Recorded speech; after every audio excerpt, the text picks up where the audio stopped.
Kita akan berbincang bersama di bulan Muharram ini, ada tema spesial nih Ustaz ya, tentang mengapa pendidikan Islam itu penting bagi peradaban Islam itu. Nah ini Masya Allah, ada pendidikan Islam, ada peradaban Ustaz. Ini yang alumni pendidikan Islam harusnya yang bisa nerangkan ya. Iya, iya. Mengapa kok Masya Allah. pendidikan ini penting bagi peradaban Islam? Iya. Wah, Ini kan menantang ya. alumni tarbiyah ya. Masya Allah. Iya, jadi memang gitu ya. Tentang peradaban Islam ini, kalau kita nyari katanya itu kan ada adab, akar katanya dari kata adab dan kemudian peradaban. Maka ini ada adab, ada peradaban. Dan kemudian kalau pakai bahasa Arab namanya gitu ya, itu kan ada beberapa istilah yang menyebutkan tentang apa itu peradaban. Ada yang nyebutnya hadharah, kemudian ada yang menyebutnya itu thaqafah, ada yang nyebutnya juga berkaitan dengan tamadun. Biasanya secara umum dipakailah kata tamadun ya. Tamadun ini yang peradaban Islam. Tamadun Islam ini juga biasa yang dipakai contohnya di beberapa tulisan Melayu itu kan pakai istilah tamadun. Pemikiran itu atau Tamadun itu ya peradaban itu ya. Jadi memang kadang diartikan peradaban. Nah, kalau kita bicara peradaban Islam, itu kita bicara bahwa Islam itu bukan hanya sekedar agama. Agama itu kan agama, katanya sesuatu yang teratur gitu ya. Bukan hanya mengatur sesuatu, tetapi lebih daripada agama. Karena Islam itu adalah din. Islam itu adalah din. Din ini kalau diterjemahkan agama juga terlalu sempit ya. Karena sebenarnya kan Islam itu din dan nanti din itu akar katanya kan sama dengan akar kata tadi tamadun. Din itu juga bermakna sama dengan tamadun. Nanti juga lahir kata Madinah, kota. Jadi din ini kan bukan hanya masalah keyakinan, tetapi juga bagaimana menjalani keyakinan itu di dalam keseharian. Nah, din ini makanya kita sering dengan Maliki Yaumiddin, hari pembalasan. Jadi maka disebut din ini akar katanya sama seperti dain, yaitu hutang. Yaitu makanya ini disebut sebagai hari pembalasan hutang. Gimana hutang itu ya? Hutang kita, karena kita ini kan apa yang kita miliki ini kan semuanya hutang ya, pemberian dari Allah Ta'ala. Nah, maka cara bayar hutangnya kata ulama adalah dengan berlaku baik, dengan beramal soleh, dengan taat kepada Allah Ta'ala. Jadi kita ini berhutang kepada Allah. Allah itu pemberi hutang atau ad-dayyan, dan kemudian kita diberi aturan cara membayar hutang. Ya, namanya hidup itu kan pasti ada aturannya. Kita mau nggak mau tetap ada aturannya. Mamanya masalah cara berpakaian. Kalau kita tinggal di negara Indonesia ada aturannya. Ada nanti kalau kita lewati lalu lintas, ada lampu lalu lintas. Kalau merah berhenti, kalau hijau jalan. Ini coba kalau nggak aturan itu nggak ditegakkan, apa yang terjadi? Chaos, kecelakaan. Nah, maka agama itu adalah aturan yang dibikin oleh Allah Ta'ala sebagai ad-dayyan, sebagai pemberi hutang, agar manusia itu tahu cara bayar hutang gitu. Nah, bayar hutangnya adalah dengan beramal soleh. Jadi makanya ada din. Adin dalam makna ini adalah tata cara menjalani kehidupan sesuai dengan aturan pemberi hutang, yaitu Allah Ta'ala. Maka peradaban Islam itu sekali lagi berkaitan juga dengan din ini tadi. Kan kalau kita mau benar cara hidupnya, ya pasti ngikuti jalannya Allah. Ini menarik kalau di buku-buku pendidikan anak ya. Itu kan ada ayat yang sangat terkenal tentang al-fitrah, satu-satunya malah, yang yaitu bunyinya fa'aqim wajhaka lid-dini hanifa fitratallahi allati fataran nasa 'alaiha la tabdila li khalqillah dzalika dinul qayyim walakinna aktsaran nas la ya'lamun. Jadi di dalam satu-satunya ayat dalam Al-Quran yang menyebut kata fitrah, itu fitrah itu digandengkan dengan asma Allah, fitratallah. Maka kata para ulama, fitrah ini harusnya mamduh, terpuji. Jadi fitrah itu nggak bisa dimaknai bakat, nggak bisa dimaknai kecenderungan, nggak. Kita harus mengembalikan karena makna syar'i dari agama ini, dari din ini, itu muqaddam, kita dahulukan daripada makna lughatan. Betul dari kata fatoro, tapi fatoro ini kan maknanya umum, menciptakan atau ciptaan. Nanti fitrah menjadi ciptaan. Tetapi bukan itu. Kalau menurut para ulama bahwa al-fitrah di dalam ayat ini itu bermakna dinul Islam, ma'rifatullah. Maka nanti Rasul mengajarkan kita zikir sore ya, zikir sore dan pagi. Kalau sore amsayna ala fitratil Islam wa kalimatil ikhlas wa ala dini nabiyina Muhammadin sallallahu alaihi wasallam. Jadi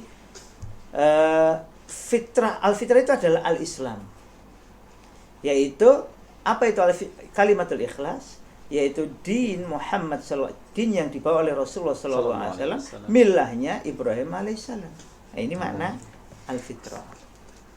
Maka Rasulullah sallallahu alaihi wasallam ingatkan kepada kita, kullu mauludin, dalam riwayat yang Imam Al-Bukhari, ma min mauludin illa yuladu 'alal fitrah. Tidak ada, kalau ma min mauludin tidak ada anak yang lahir kecuali di atas al-fitrah.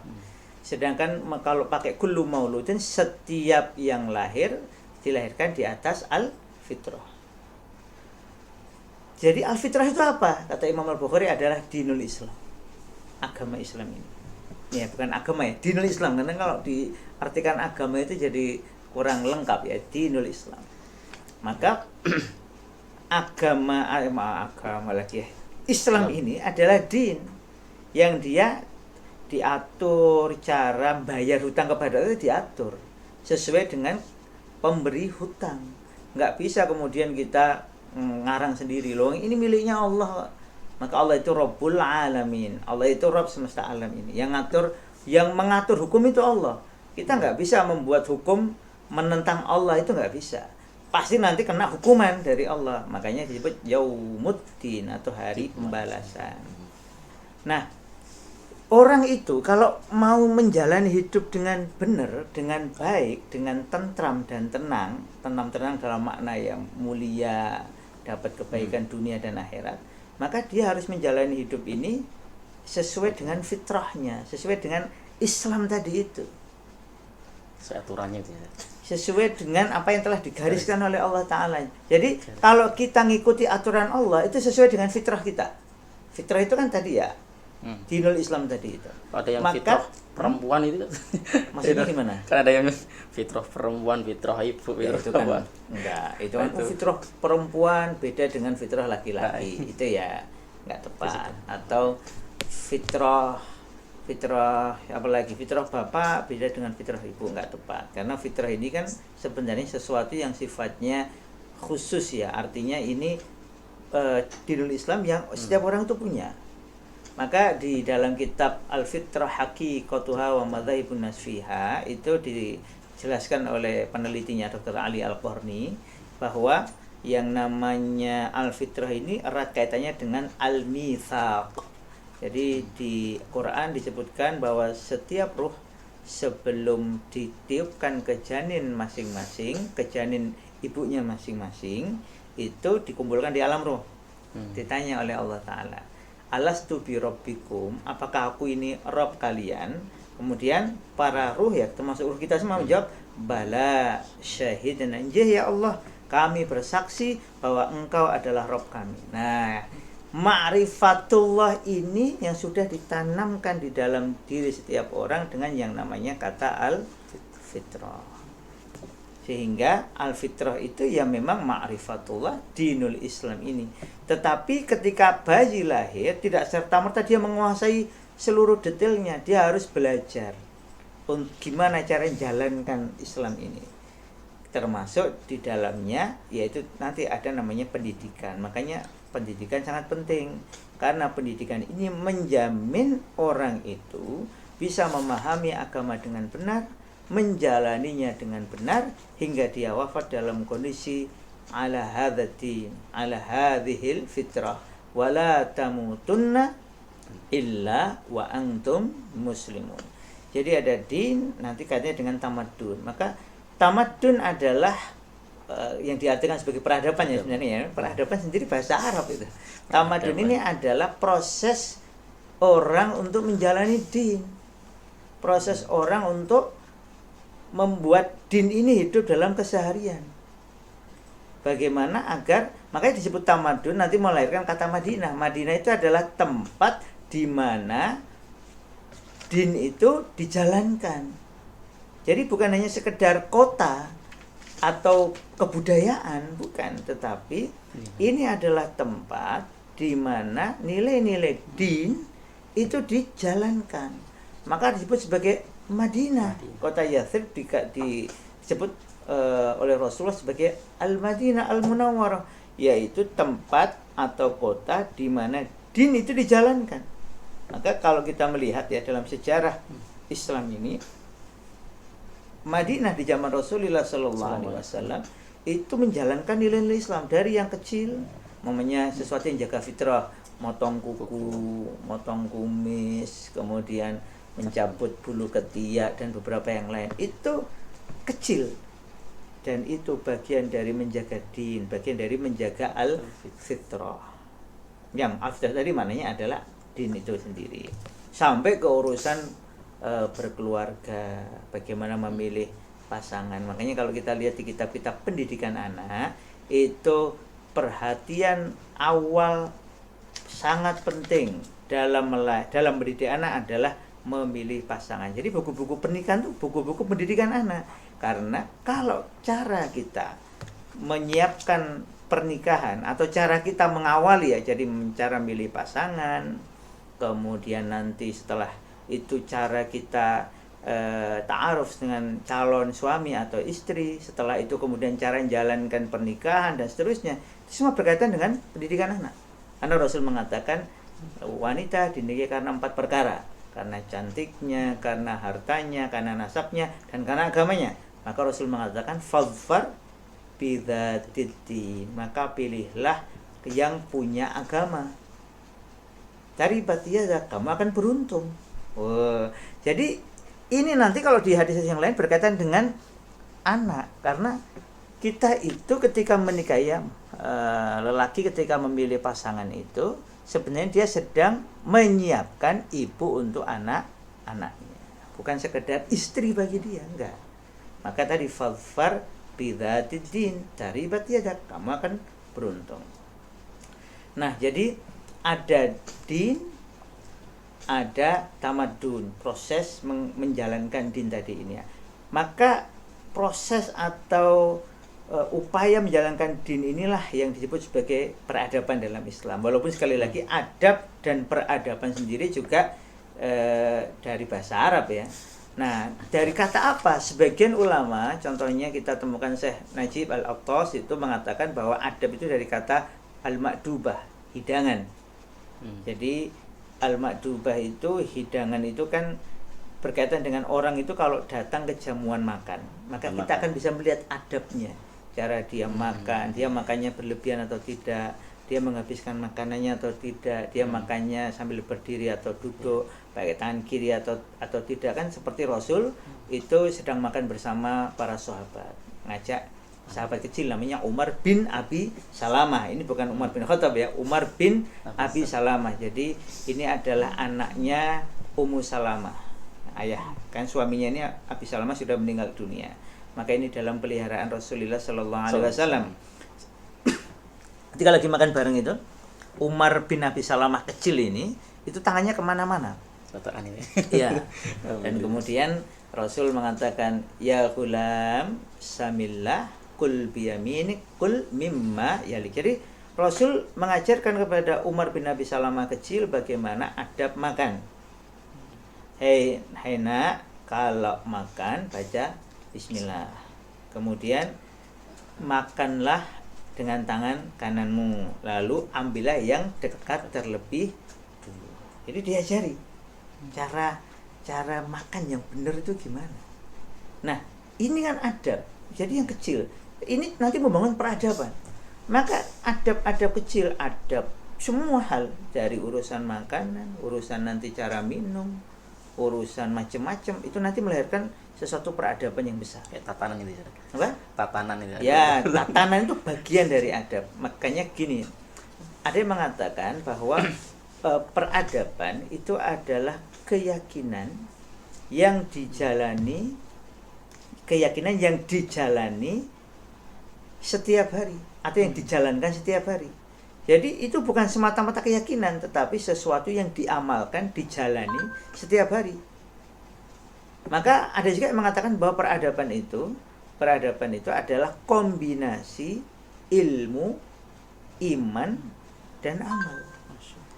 Jadi kalau kita bicara peradaban, kita sedang bicara bahwa di situ ada ilmunya, ada imannya, ada amalnya. Jadi kalau ada orang yang hanya mementingkan sholat, selain itu nggak penting, maka ya kamu korupsi ya terserah, kamu pacaran ya terserah, ya nggak bisa. Islam tidak hanya masalah sholat. Sholat itu penting, jelas. Tetapi bukan berarti selain sholat nggak penting. Ada juga yang mengatakan akidah ini yang penting, maka akidah ini harus benar. Setelah itu, itu juga salah. Bahwa akidah itu jelas, itu sangat penting. Dan itu menjadi intinya Islam. Karena orang iman dengan orang munafik itu bedanya di imannya itu. Tetapi bukan berarti setelah itu selesai, enggak. Maka akidah sangat penting, iman sangat penting, dan untuk itu maka iman itu harus mewujud juga menjadi lisan, menjadi amal, dan juga ada ilmunya. Maka umat Islam ini menjadi umat yang besar karena dia peradabannya itu kombinasi antara iman, ilmu, amal. Nah, maka kalau kita bicara peradaban Islam tadi, maka Islam itu sebagai peradaban. Sehingga kalau umpamanya begini, sebagai peradaban ya, kan berarti kan lengkap nih, kombinasi ilmu, iman, amal tadi itu. Maka berarti Islam punya dong tata cara menjalani sesuatu. Yang sebenarnya itu bukan hanya masalah tata cara zahirnya, tapi juga ruhiyahnya, batiniahnya. Namanya orang makan itu ada tata cara lahirnya dalam Islam tadi ya. Baca bismillah, pakai tangan kanan, ambil yang dekat terlebih dahulu. Itu kan zahirnya. Tapi batiniahnya, kita makan untuk apa? Niatkan makan untuk ibadah. Berarti kita bukan hanya sekedar baca bismillah, tetapi baca bismillah itu bagian dari mengakui bahwa makanan minuman ini nikmat dari Allah Ta'ala. Kita makan yang halal, karena itu kita makan yang halal, bukan yang haram. Walaupun ada makanan yang kita sangat senang atau sangat pengen makan, tapi itu babi, ya tetap haram. Walaupun itu enak, babi panggang, gratis, ya babi itu ya haram. Maka kita tidak makan babi karena iman kita. Jadi bukan semata-mata momennya karena babi panggang itu saya nggak cocok sama babi panggang. Bukan masalah cocok nggak cocok, ini karena iman. Nilainya gitu. Iya, jadi kan memang bukan hanya amalkan, jadi lahiriahnya nggak makan. Iya. Tapi alasnya kan bisa macam-macam. Ada orang nggak makan babi panggang karena sakit mamanya, atau pengen tapi nggak punya uang. Tapi kalau ada dia pengen, nah, mamanya gitu ya. Atau yang lainnya yang haram, dia minum minuman keras. Ada yang memang tidak minum karena iman. Ada yang sama-sama nggak minum tapi karena nggak bisa beli yang mahal, atau karena lagi sakit, nggak minum, atau karena minuman keras itu nggak menyehatkan. Nah, jadi dia meninggalkan minuman keras karena nggak menyehatkan, bukan karena iman kepada Allah. Ya sama-sama nggak minum, tetapi nilainya beda di mata Allah Ta'ala, karena innamal a'malu binniyat. Atau ini ada sampah tergeletak, kemudian kita ambil sampah itu, kemudian kita buang ke tempat sampah, ya cuma karena kita senang kebersihan. Tapi yang lainnya Allah suka kebersihan. Maka saya mengambil sampah ini, saya memilahnya, kemudian nanti mendaur ulangnya dengan baik karena mengikuti perintah Allah. An-nadzafatu kata ulama minal iman. Kebersihan itu sebagian dari iman kita kepada Allah Ta'ala. Berarti sikap juga terhadap sesuatu pun ada landasan-landasan itu pengaruh. Iya, Jadi ya kan makanya niat ya. Kan nggak kelihatan niat, tetapi itulah peradaban.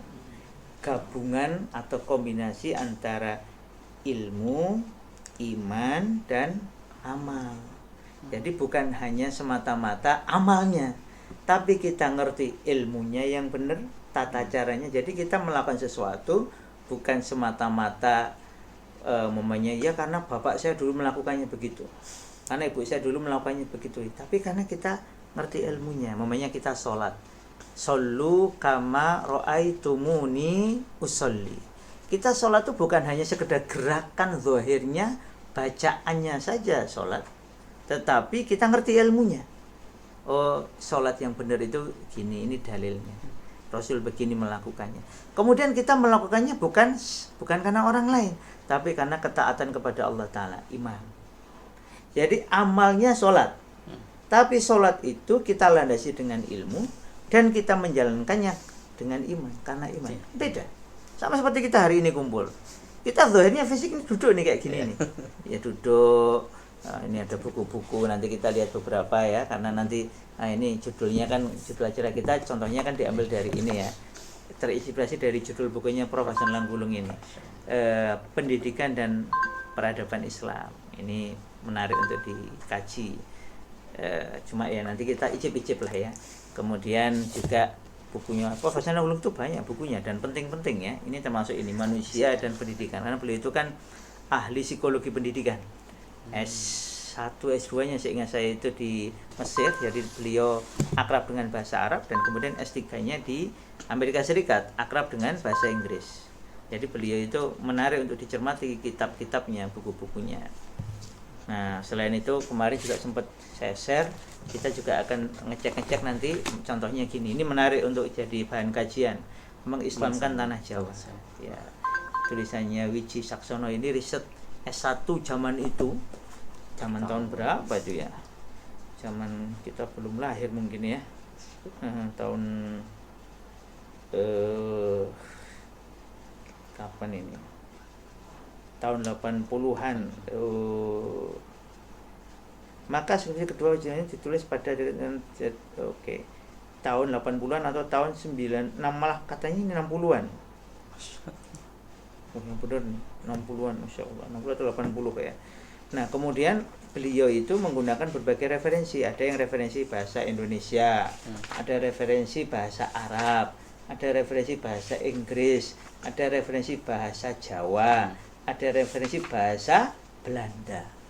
Nah, jadi ini riset yang luar biasa dari Mbah Wiji Saksono ini yang sangat penting ya. Jadi kita tahu bahwa peradaban Islam itu khususnya di Indonesia itu memang dibangun dengan memperhatikan kondisi masyarakat Indonesia. Makanya kita perhatikan upaya khususnya di tanah Jawa ya. Tanah Jawa dimaksud sini secara khusus adalah Pulau Jawa. Tapi sebenarnya Islam di Indonesia itu kan dulu seluruh Indonesia, bahkan seluruh Asia Tenggara itu disebut sebagai Biladi Jawi atau Ardhul Jawi. Ada yang nyebut Biladi Jawi, Ardhul Jawi itu ada yang nyebut jadi kawasan, sebagai satu kawasan Jawa. Bukan hanya merujuk kepada pulaunya, tetapi kepada kawasan, kayak semacam negeri Syam, Biladus Syam.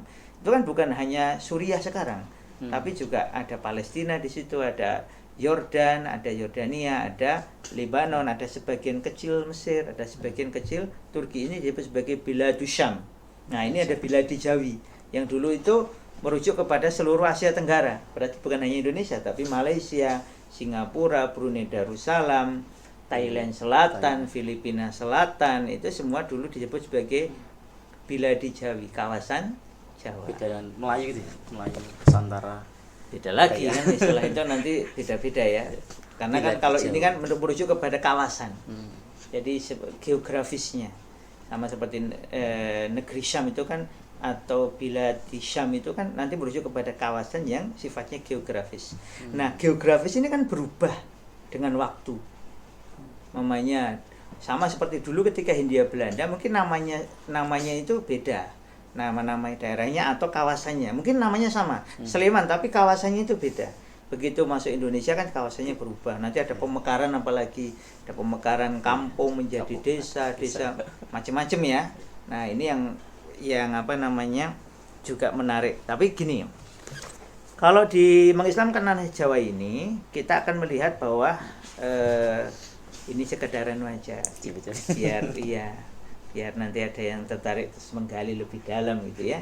Alhamdulillah sudah ada beberapa, saya perhatikan ada yang kemudian berupaya untuk melihat kembali sejarah penyebaran Islam di Indonesia.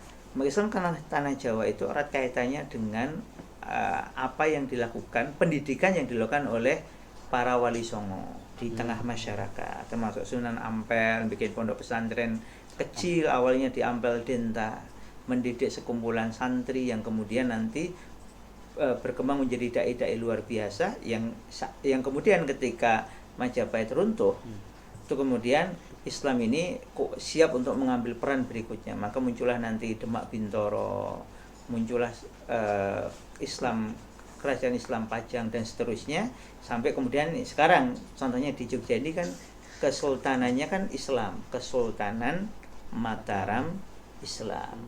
Nah, maka pendidikan di tengah masyarakat ini itu erat kaitannya dengan bagaimana pembangunan peradaban Islam. Karena tadi ya, nilai yang kemudian dijalankan itu kan perlu ilmu. Nah, itu kan tidak kecuali dengan pendidikan. Kalau kita kembali ke sejarah Islam yang lebih jauh lagi, maka dari zaman Rasulullah Shallallahu Alaihi Wasallam, beliau bahkan sebelum pindah ke Madinah, kan tadi kita bicara Madinah, beliau sebelum pindah ke Madinah, beliau sudah mengajarkan Islam, sudah mendidik para sahabat yang masuk Islam. Nggih, Mas Rasul. Ya, contohnya adalah di rumahnya Al-Arqam bin Abil Arqam. Nah, nggih, Mas Rasul nggih. Nah, ini juga hasil pendidikan ini, namanya kohwah ini hasil.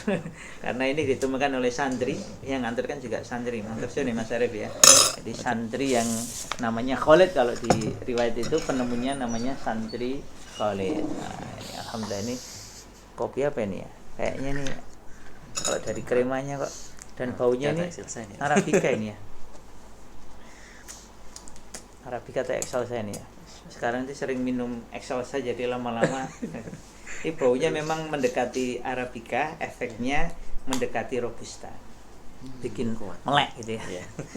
Nah, jadi kopi ini contohnya ketika ada penolakan terhadap Islam di Amerika Serikat, itu kemudian ada ahli sejarah itu komentar begini, kalau memang mau nolak Islam ya jangan minum kopi besok pagi, karena kohwah, kopi itu kan coffee in English itu kan dari bahasa Turki coffee, sedangkan bahasa Turki kafe itu dari bahasa Arab kohwah.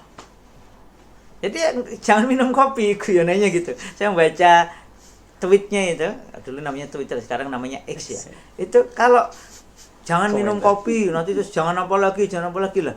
Memang banyak. Matematika itu dari Islam. Nah, ini contohnya. Maka kalau kita bicara peradaban Islam itu memang pengaruhnya besar. Ini ada buku judulnya Untold Islamic History ya. Ada juga nanti The Lost Islamic History atau nanti Forgotten Islamic History. Itu jejak Islam di berbagai ilmu. Ada ini kontribusi Islam terhadap ilmu astronomi, ilmu kedokteran, ilmu matematika, kemudian fisika, kimia, ilmu hayat, ilmu filsafat. Filsafat aja terpengaruh oleh Islam juga ada. Kemudian ilmu sosial dan lain sebagainya, banyak sekali. Nah, artinya kontribusi Islam dalam peradaban dunia itu penting. Maka Islam itu kita sebut sebagai peradaban yang memiliki sistem nilai dan tata cara melakukan sesuatu. Mamanya begini, saya datang ke suatu daerah, ini masih Indonesia ya, kemudian malam itu kami dijamu makan steak. Zaman itu steak masih mewah sekali. Di Indonesia itu kalau nggak salah steak itu waktu itu ya termasuk masih mahal dan masih jarang. Seingat saya waktu itu belum ada warung steak, atau kayaknya masih belum. Kan sekarang banyak ya warung steak yang harganya cenderung terjangkau. Kalau dulu lumayan mahal. Saya datang ke luar Jawa itu sebagai trainer, pembicara. Nah, besok sebelum acara malamnya ramah tamah dan kemudian makan steak, makan bareng.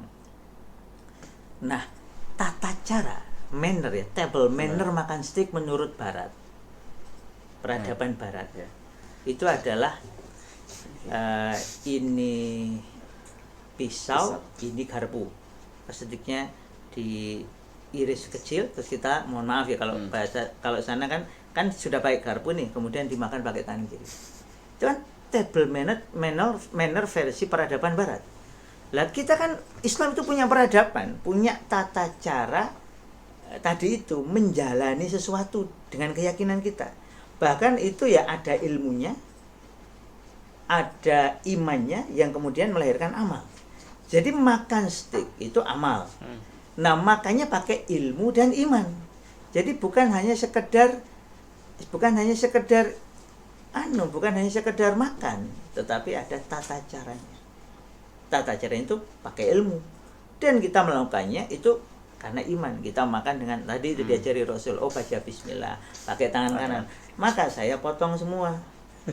Kemudian bisa saya letakkan garpu, saya pindah ke tangan kanan, lalu saya makan. Di meja itu setahu saya itu semuanya muslim.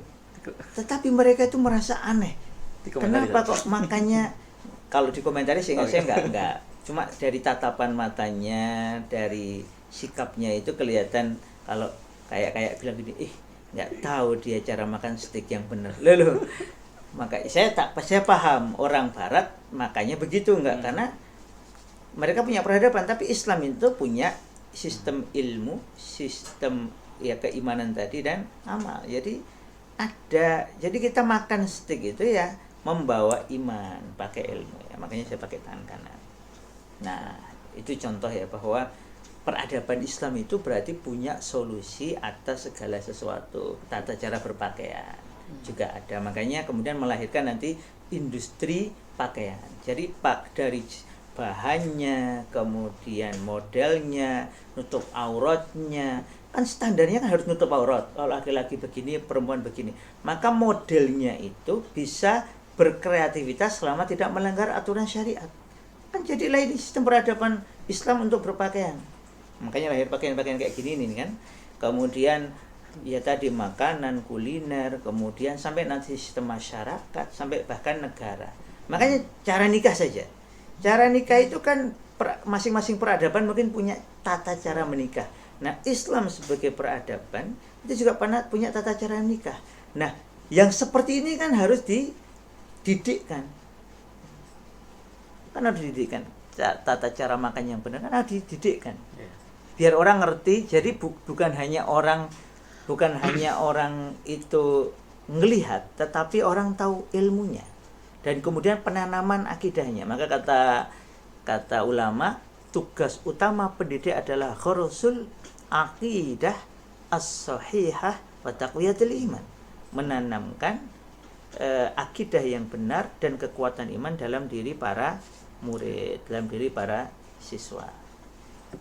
Sehingga kegiatan pendidikan itu bukan hanya transfer of knowledge, bukan hanya pemindahan pengetahuan, tetapi pemindahan value, nilai, keimanan, keilmuan yang melahirkan amal.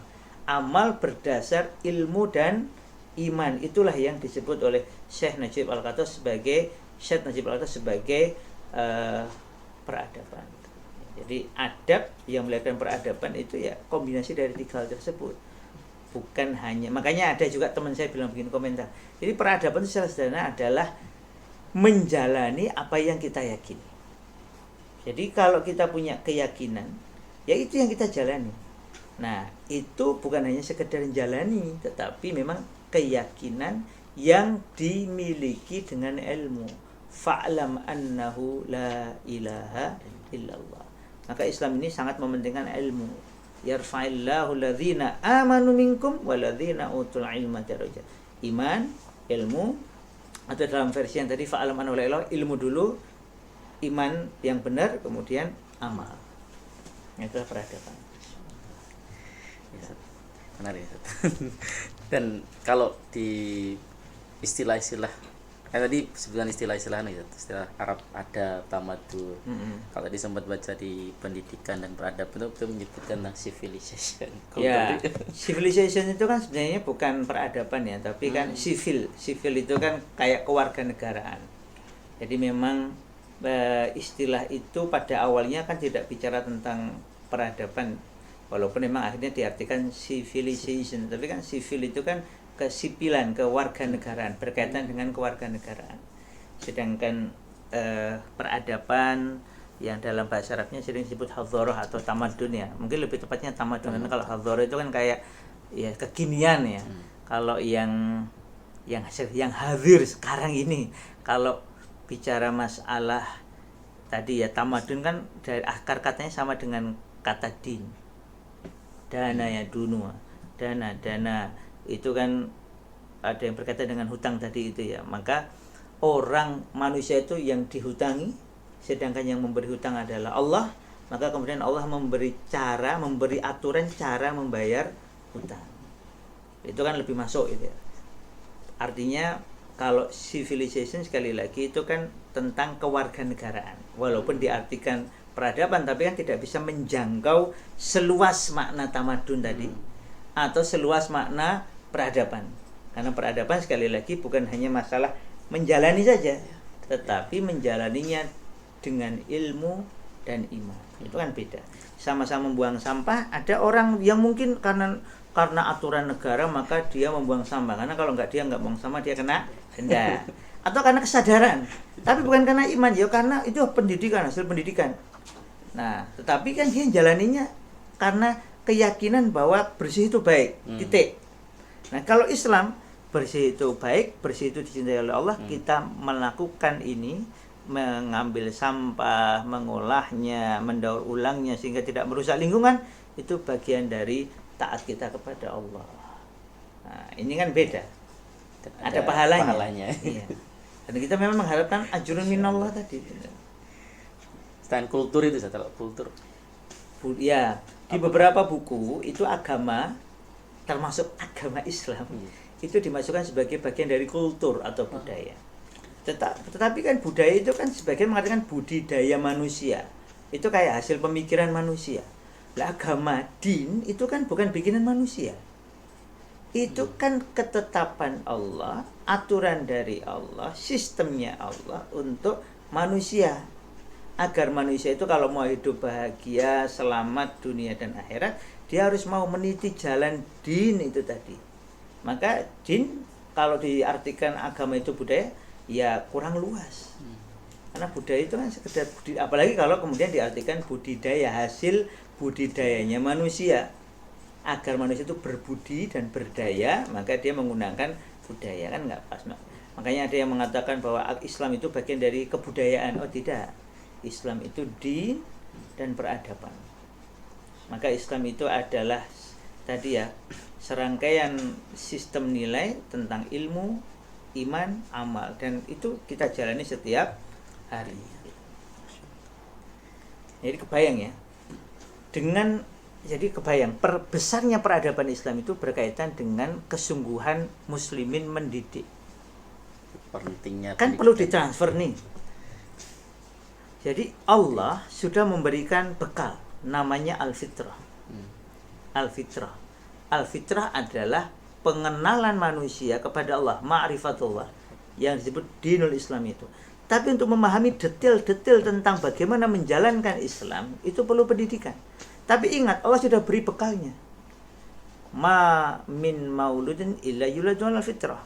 Lalu bekal yang baik ini harusnya dijaga, ditegakkan dengan pendidikan Islam yang benar. Makanya kalimat Allah di surat Ar-Rum tadi ayat 30 kan, fa'aqim wajhaka lid-dini hanifa. Maka hadapkanlah wajahmu ini kepada agama ini secara hanif. Nah, kata para ulama, hadapkan wajahmu kepada agama, kepada din ini, lid-dini hanifah, secara hanif, secara lurus itu adalah jangan kamu tengok-tengok sistem keyakinan dan cara mengamalkan keyakinan yang lain. Dinnya itu ini loh. Pakai din ini. Qul hadhihi sabili ad'u ila Allah. Ini loh, pakai jalannya itu ini. Nah, maka kalau mau selamat, kalau pakai bahasa simple itu ya, yang kompatibel dengan yang sesuai dengan jiwa manusia itu hanyalah yang datang dari pencipta manusia. Mamanya gini, ada orang beli motor, taruhlah mereknya Honda ya, kata orang Jepang bacanya Honda kan kayak Honda. Lalu sudah ditulis ini mobil ini cocoknya pakai bensin, BBM, itu aja yang jenis Pertalite, Pertamax itu kalau di Indonesia ya. Lalu kita isi solar, cocok nggak? Rusak nggak nanti? Atau malah halah sama-sama yang penting kan cairan. Ini kopi aja nih, kita minum kopi itu bagus untuk manusia, harusnya untuk mesin juga bagus. Lalu kita bikin kopi sambil kita minum, sebagian kita minumkan ke motor. Coba kira-kira rusak nggak? Atau tadi malah air peceren, podo mambune. Maka air peceren itu ini kan gratisan, air peceren, kemudian sama-sama bau tadi kita masukkan ke tangki bensin motor Honda tadi. Kira-kira jadi baik apa malah jadi rusak? Nah, karena tidak kompatibel. Sama, Allah itu sudah menegaskan bahwa orang itu setiap bayi lahir sudah membawa al-fitrah. Al-fitrah itu adalah ma'rifatullah, dinul Islam. Memahami, menyadari keberadaan Allah yang tadi disebut al-mitsaq, di alam roh sudah diambil persaksiannya bahwa Allah adalah Rabb-nya, dan kemudian sudah, jadi ini adalah sudah sesuatu yang ada di dalam dada setiap orang, sudah termaktub di situ. Nah, agar cocok maka dia perlu sistem pendidikan yang kompatibel. Sistem pendidikan yang cocok itu adalah pendidikan yang pakai standarnya Allah dan Rasulnya. Nah, cara jalankannya gimana? Sudah dikasih contoh, teladannya, uswah hasanahnya, namanya Rasulullah Sallallahu Alaihi Wasallam. Oh, gini loh cara sholatnya yang benar.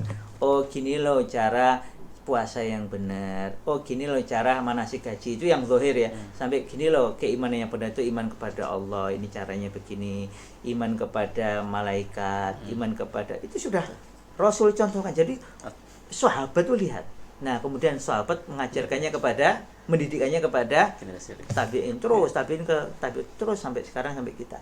Nah, proses transfer peradaban Islam ini sebagai sistem keyakinan dan ilmu yang dijalankan setiap hari ini kan ditransferkan dari generasi ke generasi melalui pendidikan. Nah, pendidikan sendiri nanti di kalangan ulama nanti mungkin kita bahas di pertemuan berikutnya ya. Itu kan dimaknai kalau pakai istilah para ulama, para pemikir cendekiawan muslim itu disebutkan juga di beberapa tulisannya Prof. Hasan Langgulung, itu disepakati oleh para ahli itu terwakili dengan kata tarbiyah, ta'lim dan ta'dib. Kalau Syed Najib Al-Atas cenderung ke ta'dib, ke adab. Jadi pendidikan dia ta'dib. Sebagian yang mengatakan ya ta'lim karena dalilnya banyak di Quran. Atau ada juga yang mengatakan itu tarbiyah. Nah, makanya 3 kata ini menjadi 3 kata penting kalau kita bicara pendidikan istilah fil Islam. Iya. Jadi kalau ditanya pendidikan dalam bahasa Arab apa yang pas? Ya ini, tarbiyah, ta'lim, ta'dib. Nah, masing-masing juga akar katanya nanti beda ya. Ya, akar katanya beda. Yang tadi kita sempat bahas kan adab tadi ya. Adab tadi ya, bahwa adab itu kalau pakai bahasa terjemahnya kan cuma sopan santun, padahal lebih kaya dari itu. Adab itu adalah berperilaku sesuai keyakinan. Kalau menurut Syed Najib Al-Atas itu adalah kombinasi antara ilmu, iman dan amal. Jadi amal itu bukan sekedar tindakan, tetapi lahir karena adanya ilmu dan iman yang kemudian melahirkan amal. Makanya disebut kombinasi dari ketiganya. Kita minum bukan sekedar minum. Bagi orang yang menjalani peradaban Islam, maka kita minum ini dengan ilmu, dengan iman, karena mengharap ridha Allah Ta'ala dengan minuman kita yang halal dan thayyib itu. Ini kopi kan halal ya, alhamdulillah thayyib juga. Nah, kemudian kita amalnya adalah minum tadi. Kan kita bisa memilih mie kopi sasetan mamanya. kita bisa memilih minuman lain selain kopi yang nggak sehat. Tapi kenapa kok kita memilih kopi asli? Ini kalau nggak salah jenis ekstraknya ada Kalau Arabica bicara tadi kopi apa khasiatnya? ya. Banyak ya, kalau itu banyak. Ya ada macam-macam lah, panel Indians lah, ini. Nah, itu tapi bukan bukan tempatnya untuk bicara ya. Jadi bahwa kita memilih sesuatu itu karena ilmu. Jadi kita melakukan sesuatu karena ilmu dan iman. Sehingga kita kemarin ada rame di Solo dan sekitarnya itu ada kota-kota yang membuat apa itu kuliner non halal yang pernah ada di Nusantara. Itu kan upaya apa ya, ngajaknya non muslim agar orang kenal sama yang haram. Ya haram itu seenak-enaknya haram tetap haram. Jadi seenak-enaknya babi tetap haram. Ya, jadi walaupun disembelih pakai bismillah, di babinya sendiri yang haram. Mau disembelih pakai bismillah, ngadep kiblat lah. Enggak. Jadi kita harus tahu bahwa peradaban Islam ini erat kaitannya penyebarannya, penjagaannya dengan pendidikan. Makanya kita mengenal bahkan di zaman Rasulullah SAW ketika beliau awal-awal risalah di Makkah saja, beliau tetap melakukan pendidikan. Ya di rumahnya, ya di rumah Al-Arqam bin Abil Al-Arqam, sampai kemudian para sahabat menggunakan rumah-rumah karena waktu itu masjid belum bisa digunakan. Masjidil Haram masih dikuasai oleh orang-orang kafir. Nanti ketika beliau pindah ke Madinah, maka beliau kemudian membangun Masjid Nabawi sebagai pusat pendidikannya. Pusat pendidikan Rasul kan di Masjid Nabawi. Dan nanti kalau kita lihat di zaman selanjutnya, nanti ada sistem-sistem pendidikan yang berkembang. Dengan cara itu, nilai-nilai Islam itu diajarkan, dididikkan, disebarluaskan, ditransfer dari satu generasi ke generasi yang lain. Bukan hanya sekedar amalannya, tetapi sistem nilainya. Oh, ini ilmunya, penanaman akidahnya, sehingga orang itu menjalankan Islam bukan hanya sekedar menjalankan zahirnya, tetapi menjalankannya berdasarkan ilmu dan iman. Kan beda sekali. Tidak hanya ritual itu aja ya. Ya, bukan sekedar ritual fisik, tetapi ritual itu penting. Ya. Sholat itu kan ritual. Nah, bukan hanya sekedar ritual fisik, tetapi dia melakukannya dengan ilmu dan dengan iman. Itu yang kemudian melahirkan peradaban Islam yang sejauh ini sampai bekas-bekasnya itu masya Allah. Bukan bekas-bekasnya, memang masih ada kan? Masih ada. Bukan bekas lagi. Loh kayak kita sholat kan bukan bekas. Iya. Kita lihat di Indonesia, alhamdulillah masih banyak pondok pesantren, masih banyak madrasah, bahkan universitas Islam juga banyak. Itu kalau dari sisi lembaga pendidikan atau bahkan ada rumah sakit Islam. Jadi gimana? Kan rumah sakit Islam itu berarti bagaimana merawat orang menggunakan menggunakan peradaban Islam. Nilai-nilai juga. Iya. Beda tentu saja. Begitu pula nanti restoran halal. Itu kan beda dengan restoran non halal. Apalagi kalau yang jalankan milik muslim, dia kan pasti menegakkan nilai-nilai Islam di dalamnya. Kemudian juga nanti kita lihat bahkan industri pakaian tadi ya, bagaimana pakaian, pakai jilbabnya yang benar bagaimana, tentu nggak pakai jilbab yang transparan namanya, atau kalau mengeluarkan rok untuk perempuan atau bahkan celana untuk laki-laki itu yang menutup aurat laki-laki atau perempuan tersebut, ini kan luar biasa. Jadi peradaban Islam sekali lagi itu bukan hanya bicara tentang pendidikan ya, atau bukan hanya bicara tentang yang masjid, sholat, kan nggak gitu. Peradaban Islam itu kan cara menjalani hidup ini mengikuti aturannya siapa. Maka disebut peradaban Islam kalau kita cara menjalani hidup ini mengikuti aturan Allah. Nah, untuk mengetahui aturan Allah tadi itu, standar dari Allah itu kan kita perlu ilmu. Maka disitulah peran penting pendidikan dalam menjaga peradaban Islam yang nanti bisa kita gali lebih dalam. Itu terus gimana itu perkembangan peradaban Islam melalui pendidikan itu dari zaman ke zaman gimana, atau bahkan nanti bisa kita lihat contoh kasus yang sangat unik di Indonesia, atau peran khusus para wanita Karena wanita itu nanti memegang peranan yang sangat istimewa. Contohnya yang dibahas oleh Prof. Hussein Haikal ini ya. Beliau ahli sejarah Indonesia ya.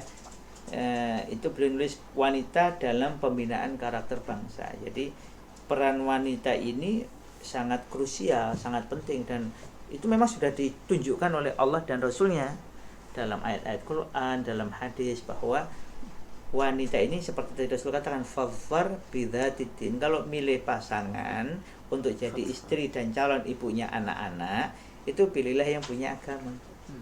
Nah, punya agama ini kan kenapa kan? Karena berarti kan hasil didikan yang baik, hasil didikan Islam yang baik, sehingga dia mau menjalani Islam dalam kesehariannya, dari cara berpakaiannya, cara berjalannya, cara bicaranya, cara bergaulnya, cara berpikirnya, cara dia hidup sehari-hari.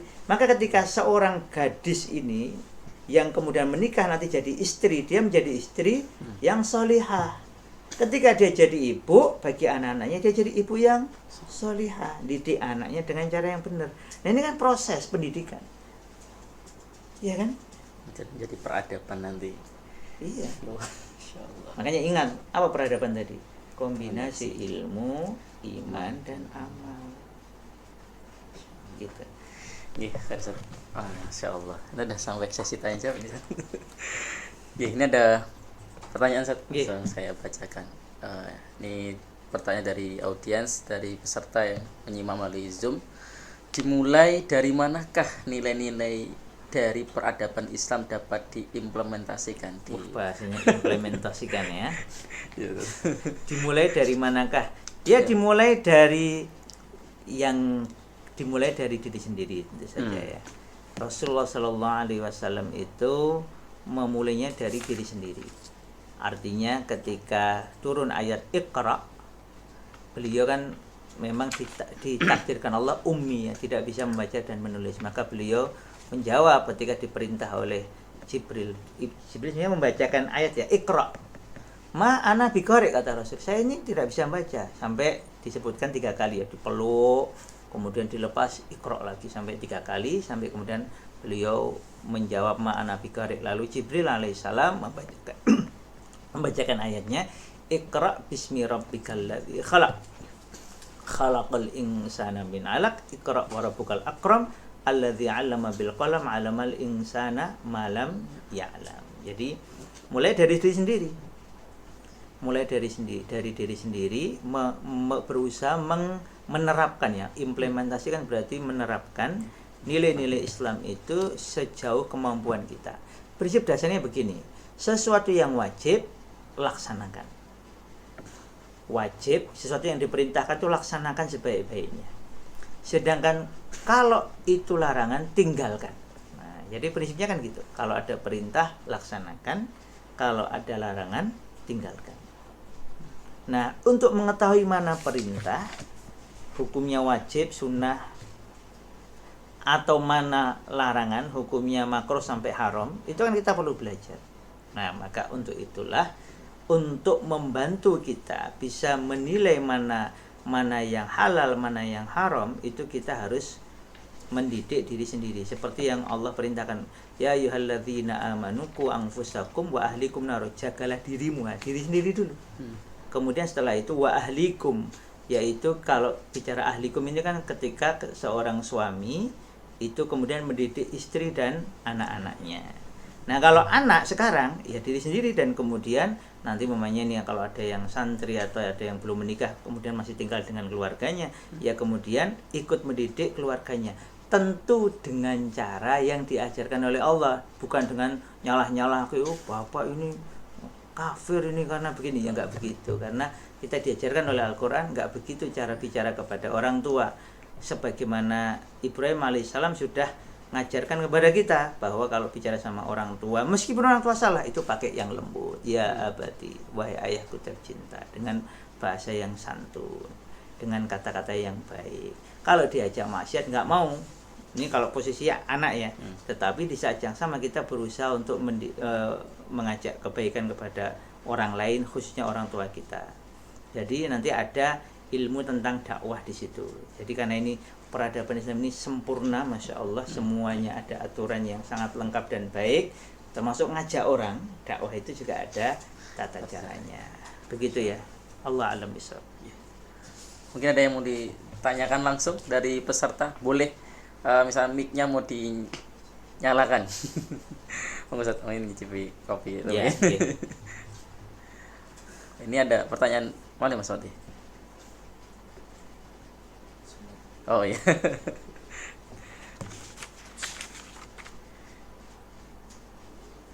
Ya. Ya bisa juga nanti pertanyaannya disimpan untuk Iya, pertemuan berikutnya. Ya. Oke, monggo misalnya ada dari peserta yang menanyakan langsung, boleh mengenai perbincangan kita pada sore hari dan juga di pertemuan-pertemuan berikutnya, mengapa pendidikan penting bagi peradaban Islam ya. Ini Masya Allah tadi kita mendapatkan, saya tadi menangkap ya, ada hal-hal yang sangat penting mengenai istilah tamadun, kemudian yang bersama dengan peradaban itu sendiri, dan bagaimana peradaban itu dikombinasikan antara iman, ilmu, dan amal tentunya. Nah ini ada pertanyaan, bagaimana konkretnya jika penerapan nilai-nilai Islam dalam lembaga pendidikan? Bagaimana konkretnya?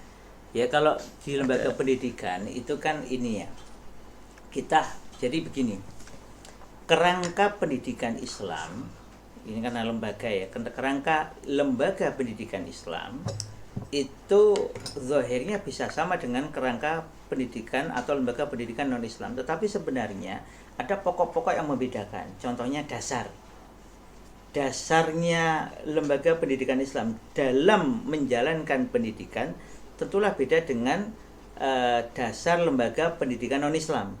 Karena kalau lembaga pendidikan Islam dia menjalankan pendidikan dengan dasar yang konkret, yaitu dengan dasar Quran dan Sunnah Rasulullah. Itu harus jadi dasarnya. Taraktu fikum amroini fa in tamassaktum bihima lan tadhillu abadan. Maka kalau ngaku sebagai pendidikan Islam, dia harus berupaya secara serius menggali apa yang datang dari Quran, dari Allah dan dari Rasulullah, dari Sunnah Rasul ya. Akwal beliau, perkataan beliau, ya af'al beliau, perbuatan beliau, sampai ahwal beliau, kondisi-kondisi beliau. Contohnya tadi, saya ngobrol sama santri, tadi masalah jalan, kan dia jalannya lemas, lembek. Lalu kemudian, oke, sini, sekarang coba cari kitab Sirah Nabawiyah, kamu cari cara jalan Nabi. Nah, dia ketemu beberapa hadis, coba dibaca. Cara jalan Nabi gimana? Jalan beliau itu tegap, cepat. Ini singkat aja ya. Kemudian nanti seperti di jalan menurun. Jadi langkah kakinya itu kuat, bukan lembek, bukan lemah. Cara ulama begitu. Maka kalau jalan, nah ini peradaban Islam kan teladan kita Rasul. Oh berarti jalannya jangan lembek, jangan males, jangan kayak orang lemes, tapi jalannya tegap. Kecuali kalau lagi sakit, ya namanya sakit beda ya. Tapi secara normal cara jalannya adalah ya. Nah itu contoh bahwa dasar kita ini dalam menjalankan pendidikan itu harusnya datang dari pertama Quran, kedua dari Sunnah Rasulullah SAW. Nah, untuk itu kita perlu menggali dengan kemudian mencari keterangan para ulama berkaitan dengan dua hal tersebut. Berikutnya lagi tujuan pendidikan bisa macam-macam. Tujuannya untuk dapat ijazah, tujuannya biar jadi punya gelar S1, S2 atau S3. Tujuannya biar bisa kerja. Kalau dalam Islam tidak.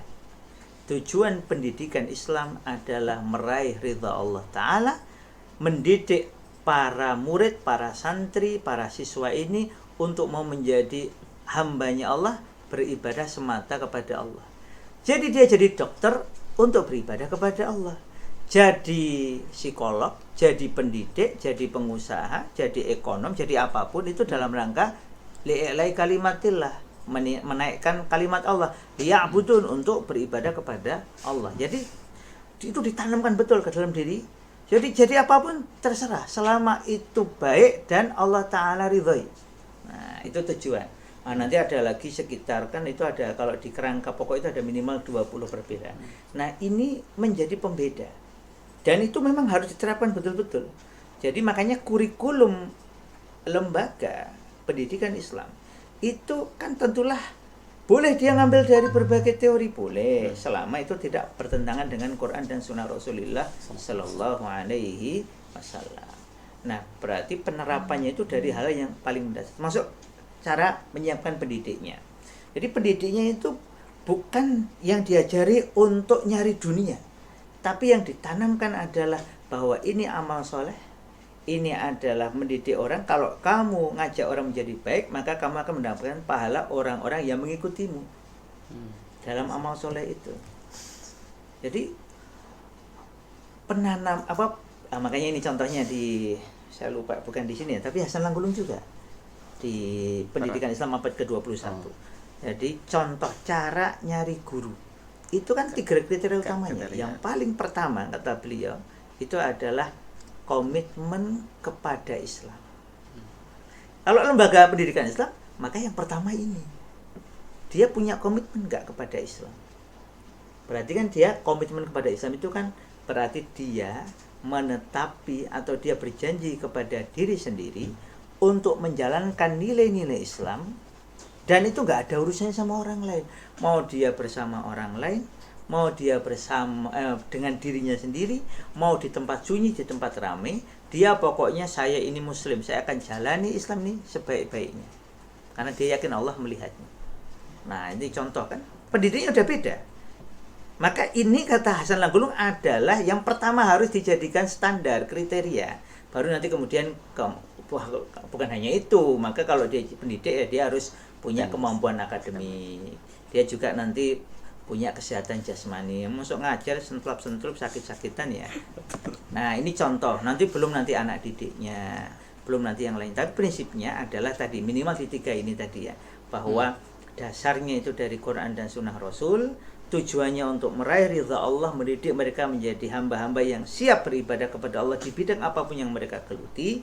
Kemudian yang ketiga, pendidiknya itu kriteria paling utama adalah komitmen terhadap Islam, dan kemudian bagian dari komitmen kepada Islam dan pendidikan Islam itu dia membekali diri sungguh-sungguh untuk memiliki kemampuan akademik. Nah, bagian dari melaksanakan perintah Allah, Iqra, bacalah, ya harus sungguh-sungguh membaca. Saya itu kadang tanya beberapa kali, tadi kebetulan pelatihan dengan para guru, kalau kemarin kan dengan para orang tuanya. Tadi saya tanya, ibu-ibu, ustazah-ustazah kan kebetulan pesertanya putri semua. Saya tanya, jenengan mau anak-anak dan murid-murid jenengan, karena kebanyakan ibu-ibu ya, anak dan murid jenengan itu jadi anak-anak biasa ala kadarnya, ya asal jadi anak lah ala kadarnya, atau mau jadi anak-anak yang soleh-solehah. Enggak. Makanya sekarang saya tanya, kalau guru-gurunya, ibu-ibunya itu baca bukunya, belajarnya ala kadarnya, wajar nggak anak-anaknya, santri-santrinya, murid-muridnya jadi anak-anak ala kadarnya? Wajar. Lah iya. Maka gimana caranya? Iqra, bacalah. Jadi kita membaca ini bukan sekedar karena baca, karena mengamalkan perintah Allah. Allah perintahkan membaca Quran dengan artinya, kita baca Quran, pahami artinya. Kita baca hukum-hukum alam semesta, ayo kita baca, mengikuti perintah Allah. Kita baca kitab-kitab para ulama, oke kita baca. Karena jenengan semua adalah pendidik, maka jenengan wajib baca buku-buku pendidikan. Kenapa? Karena setiap jenengan membaca, jenengan akan punya banyak gagasan. Gagasan yang benar, gagasan yang dengannya Allah akan memudahkan urusan kebaikan kita. Dan kemudian juga Iqra wa rabbukal akram. Setiap membaca tambah mulia, tambah mulia, tambah mulia. Syaratnya apa? Bacalah. Allah alam bisawab. Efek konkretnya tadi ya. Untuk diri sendiri lah membaca, insyaallah. Ini kita lanjutkan ya, atau ya, ini ya 528 ya. Bagaimana jika seorang yang sudah berpendidikan perempuan namun tidak menyadari peran bahwa pendidikan Islam itu penting? Bagaimana? Ya perempuan berarti belum berpendidikan sebenarnya kan? Karena pendidikan ini mungkin dia sudah mengenyam dalam tanda kutip seperti pendidikan ya, mau S1, S2 atau S3. Tapi memang di dalam Islam ini orang itu disebut terdidik menurut standar Islam itu kalau dia contohnya pakai dalil ya, wa innama yakhsyallaha min ibadihil ulama. Hanya sajalah orang-orang yang berilmu itu yang takut kepada Allah. Maka maka dari kalimat ini, ilmu itu adalah ilmu yang menjadikan kita takut berdasar ilmu kepada Allah. Karena ada khauf, ada khasyah kata ulama. Khauf itu ya takut secara umum, tapi khasyah itu takut karena menyadari keagungan Allah. Jadi takut karena memahami ilmu.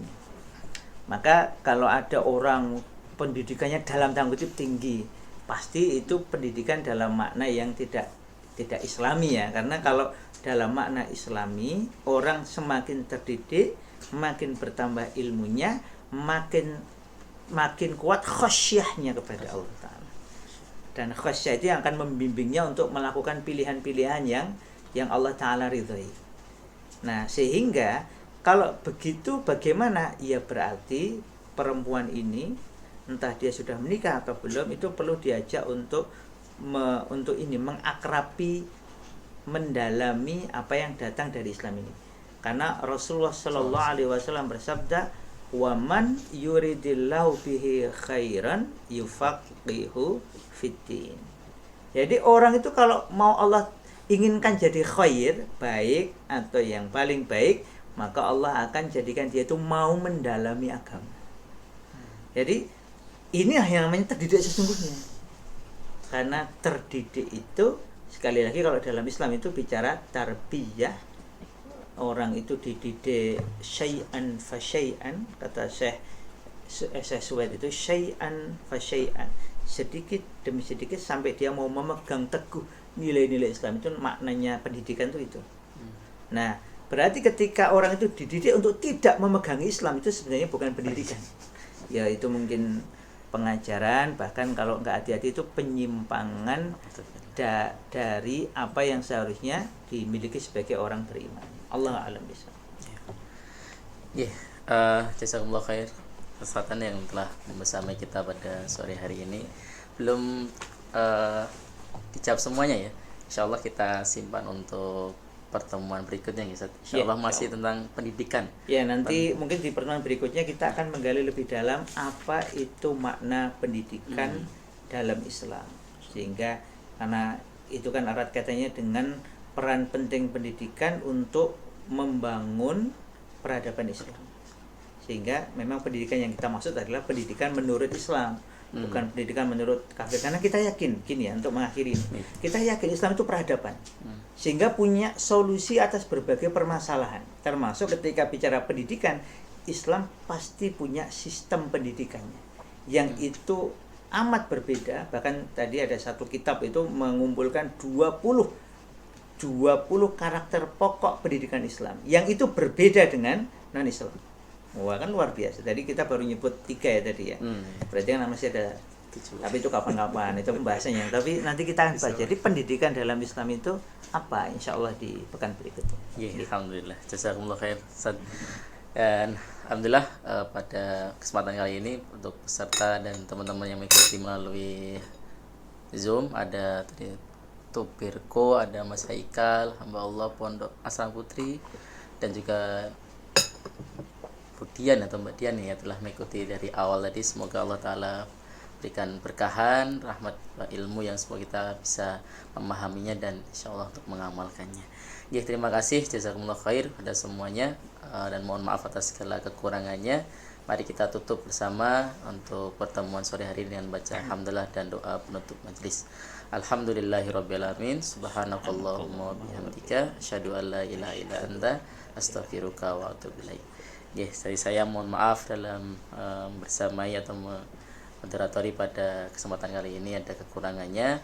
Billahi taufik wa hidayah. Assalamualaikum warahmatullahi wabarakatuh.